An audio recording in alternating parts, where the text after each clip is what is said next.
Welcome to the third episode of the Startup World Cup Finland 2020 online competition.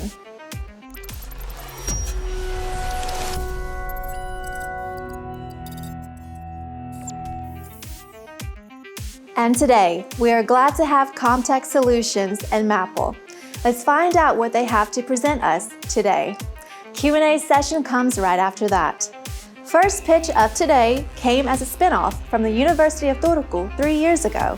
It sets up its own high-end lab and clean room facilities in Turku, where its team of experts develops and licenses revolutionary technology to semiconductor device makers all around the world to boost the efficiency and performance for the most demanding applications. Please welcome Vicente Calvo of Comptek Solutions.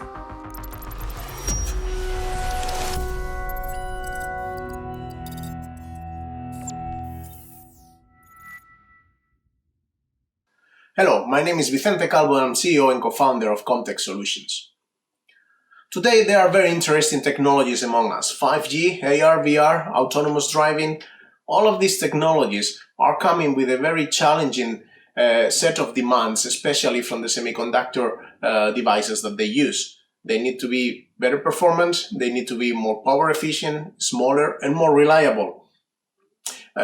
Nobody wants to have a failing sensor or detector in an autonomous car. To cope with these demands, industry is using compound semiconductor materials, which are better performant than the traditional silicon. However, the use of these materials is difficult and expensive. Why? The reason is oxidation. These materials oxidize very aggressively, creating a lot of defects on the surfaces. These defects are the root cause for performance drops in the devices, reliability issues, and also manufacturing issues. There are a lot of rejected parts because of these defects. This is particularly important in the automotive industry, when today the factories are pushing towards getting zero-level defective parts. In addition to that, the performance of the devices is far away from the theoretical level they could reach if there would be no defects. At Comptek, our team of experts has been working in a novel approach to tackle this issue. The solution is a patented process that consists on creating novel structures on the surface of these materials that protects them against the oxidation. The amount of defects is very much reduced, and we have measured up to 98% surface defect reduction compared to other traditional methods. Automatically, this means that the performance of the device increases, so we are narrowing down the gap between the theoretical and the actual performance, but also the manufacturing costs are reduced because there will be less rejected parts. In 3 years of operations, we have entered into relation with many well-known companies in the semiconductor industry, and we have made several proof of concepts with them. Additionally, last year, we signed our first long-term development agreement plus commercial license agreement with a very well-known device manufacturer. Now the company is raising funds. We are targeting to raise a series of 4 million in order to increase our capabilities and also to boost the business development activities to take the company to the next level. If you want to know more, please let me know. Thank you very much.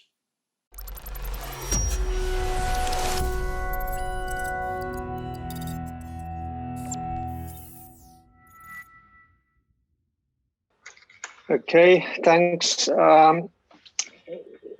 One of the things that came to my mind after your video was that you're kind of working on a new technical process that you try to bring to your clients, and you have done a few proof of concept projects, and now you mentioned that you have this first commercialization agreement.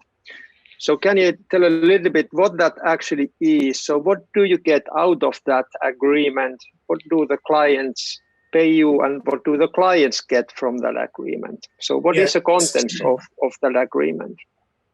Well, I'm afraid we have very strong confidential terms in that agreement, so I cannot disclose many of the conditions. I can tell you it's about an optoelectronic application, which is booming nowadays. The agreements we have in place is a long-term development agreement in order to make the customization of the technology for the customer, and the license terms are basically for them to have the right to use their products. The amount of money we are getting, I can tell you, is a 7 figures money, 7 figures amount, and it has to be. At the moment, we are already doing these implementation studies for the customer, and they are already paying for those. And that's basically it's a. As I said, I'm afraid I cannot disclose the customer, not the application, and not the exact terms. It was a very complex document. Yeah. But it's a very new application, and what the customer is getting improvements in efficiency for these devices. They are trying to squeeze a lot the size of the chips, and that's the challenge with the current processes. It's impossible to get some of the components they need, and we have improved already. We have shown improvements up to 50% and even 100% compared to their current methods. Okay, go ahead, Riku. Yeah. So sorry. Thank you for the presentation, Vincent. But semiconductors are and then surface protection on them is fairly technical issue. And now you were talking about the size of that's the thing that you were helping. I was understanding that the product would help on the kind of the surface would not oxidize and therefore it would stay for longer. But how is the size? I understand the relevance of the size, obviously, but how can you help on the size with the surface? I'm sorry, I have to ask because I just don't understand. Yeah, it's a fair question. It's a fair question, and basically, semiconductor devices, usually their efficiency and their output is proportional to the height. And because of the new implementation to, for instance, AR, VR headsets, all the devices need to squeeze in size. So when they become smaller, the surface per volume ratio increases a lot, and these surfaces are oxidized. So in there, the problem is more pronounced in the bigger size devices. So, for instance, micro LEDs is one area where this technology is very relevant. Because micro LEDs, because of their small size, they get oxidized and the efficiency is very low, and that's what we are one of the areas where we are working. Some other areas, lasers, for instance, is not related to the size itself, but to the actual defects. The lasers, their efficiency is limited with the amount of defect materials. So with another customer, we are working on laser devices and we are improving. In the last results we got a couple of weeks ago, we improved 35% the power output they could achieve with their laser. So it's yes. Can you still kind of in a how would I say non-technical person's point of view explain that what do you do with the surface like the protection? Is it some kind of a chemical or mechanical or actually. It's funny because I'm not the I'm completely outside of the technology part of the company. Yes, I start learning. That's why you can explain it to me. Yes, I trust that you can explain it to me. Yes, actually, it's funny because to protect against the oxidation, what the team has managed to do for the first time is to oxidize the material, but in a very controlled way. So what we do actually is oxidize the material in a way that we create high quality oxides, crystalline oxides, and these structures are patented. It was the first time somebody has managed to create this structure in the nature. So the process and the crystals are patented. Okay. Maybe I got something. Sorry, last more questions.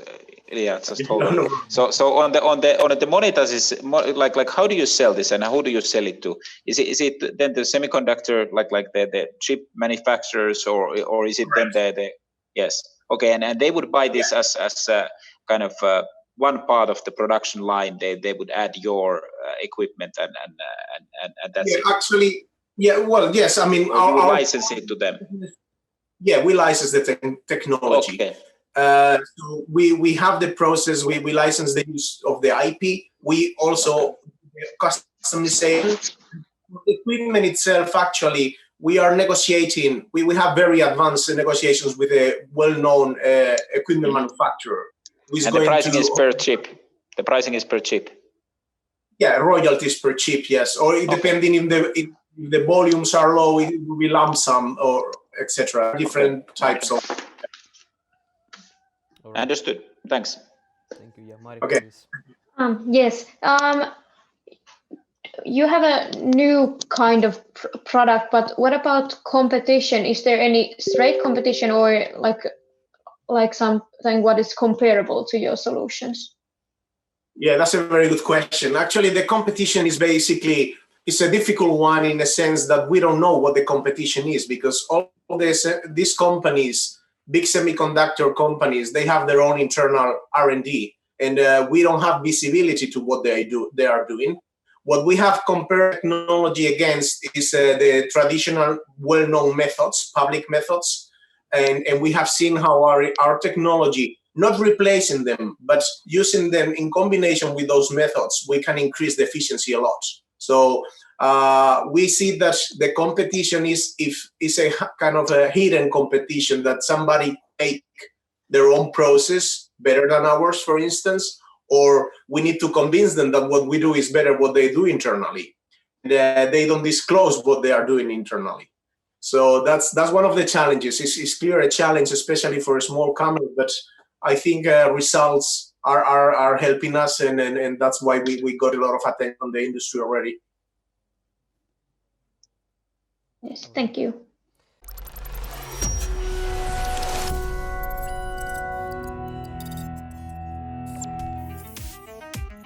Thank you, Vicente and jury. But now, it's time for the second pitch of this episode. Mapple is a spin-off from Helsinki's Digital Geography Lab.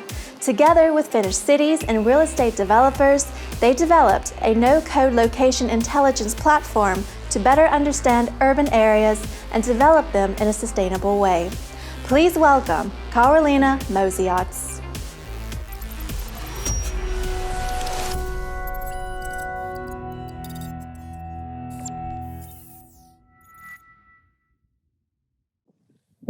Hi, I'm Karolina from Mapple. Considering the current pandemic outbreak, I decided to focus on tangible benefits that Mapple can bring now. When the speed of information is crucial, you don't want to rely on local systems that can take weeks to compile data that you need right now.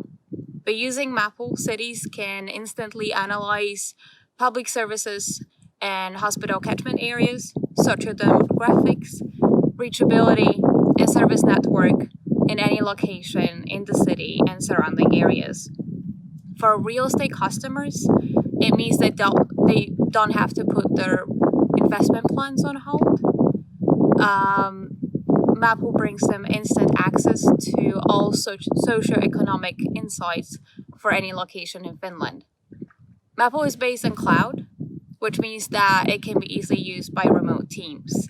Unlike traditional systems, it doesn't require data training, so anybody can evaluate current situation, collaborate on projects, and share insights with their team while working from home. Since funding the company in 2018, we fine-tuned the technology together with Finnish cities and real estate developers. That resulted in our beta product, Property Observatory, being tested by 25 companies and cities at the end of last year. Our ready-to-use urban intelligence software, launched in January this year, already gained traction with cities like Helsinki and Tampere, banks, real estate developers, investors, and retailers. To facilitate faster decision-making, we're providing 2-week trial licenses for Mapple, which are completely free for cities. Let's start acting now.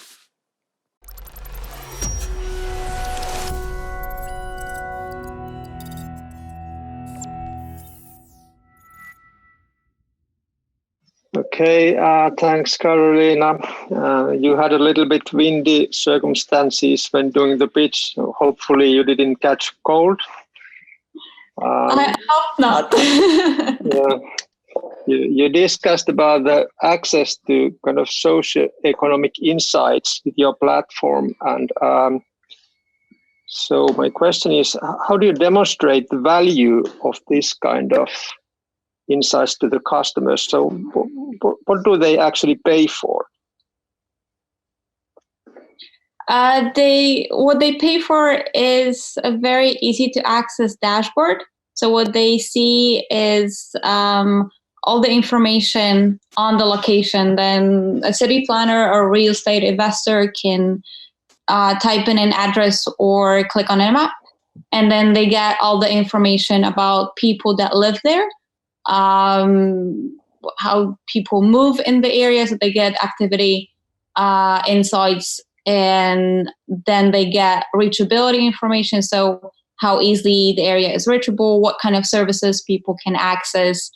And then we also provide real estate analytics, so information about residential sale prices, transactions, and also the commercial information. So they get a full overview of the area in terms of different information. And nowadays it takes a very long time to compile all the information. They might not have access to everything. So what we do, we just put it in one place in a very easy to understand way. Okay. You discussed briefly about your traction with the municipalities Tampere and Helsinki. Do you have the citizens involved somehow also? And if so, do they bring some added value for the clients who really pay for it? If there are citizens, I guess they are not paying for it anymore. We don't have the citizens involved at the moment. So this is just based on the pure data that we get from different sources. However, we do have a sort of a cooperation with MapShinner, for example. So if cities or real estate companies would like to bring that information onto our platform, we can also provide it. Okay, you can go on, Riku. Yeah. On where do you get?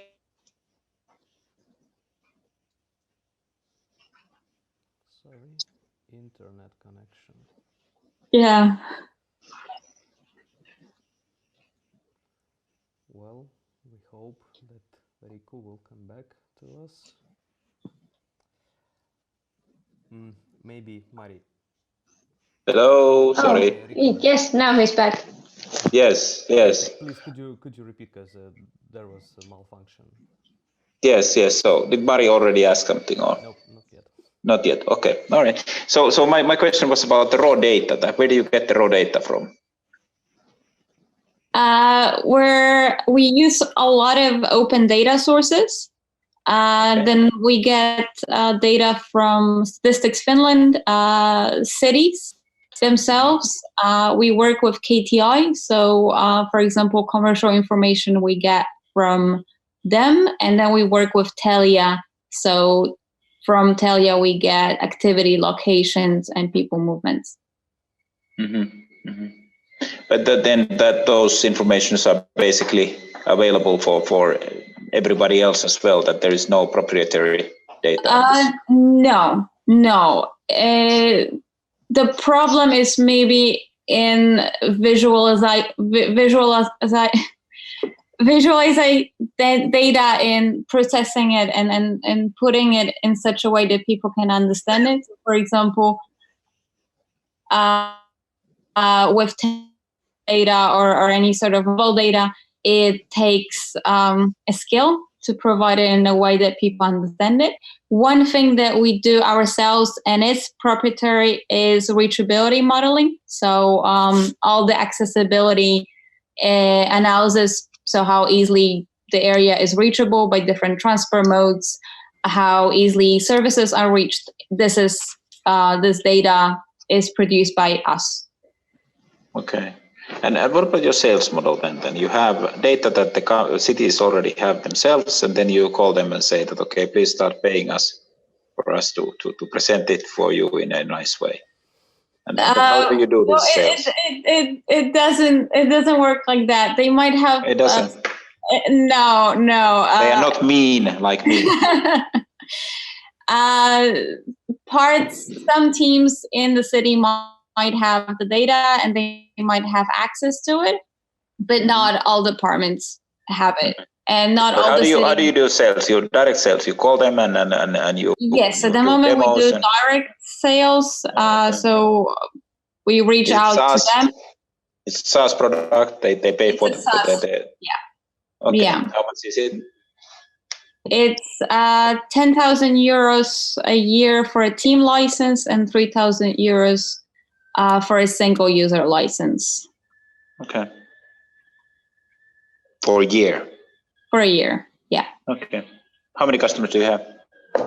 So for the new product, we have 3 yearly licenses that we sold right now, and then we have 6 paid trial licenses going on. Okay. Thanks a lot. Take care. Please, Mari, take your time. Yes. My question was about the competition. Do you have any of it? How do you work with that? And are you only in Finland at the moment? We're only in Finland at the moment. We are looking into expanding to other Nordic countries. So, for example, we are now in negotiations with Dacia that they might integrate the platform to their service in Finland and then in Sweden as well. So it might be an easy way for us to scale outside of Finland. We do have competitors. One of the bigger competitors we have is ArcGIS by Esri, which is a professional GIS software that is used by cities and companies. However, we are much easier and less heavy to use. So we are targeting, let's say, organizations where analysts and executives work together. So it can be used by anybody. Then I'm sure you've heard about one other competitor. It's Chaos Architect. So they do quite similar things to us as well. So we'll see who succeeds there in a way. But we focus, maybe our focus comes from the technology itself and working with the data. So we have forecasting models that already work and are used by the cities.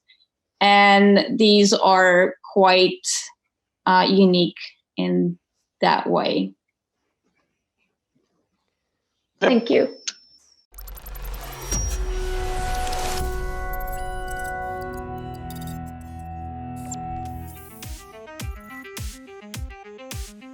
Thank you, Karolina. Thank you, jury. That was it for today. And thank you for watching. Tomorrow is the time for the final episode. We have only one startup left to pitch, KEDO. Right after, we will announce the winner of this competition, which will go to San Francisco to compete for the grand prize of $1 million. So stay tuned and remember to subscribe and turn on the notifications. Thank you and see you soon. Ciao.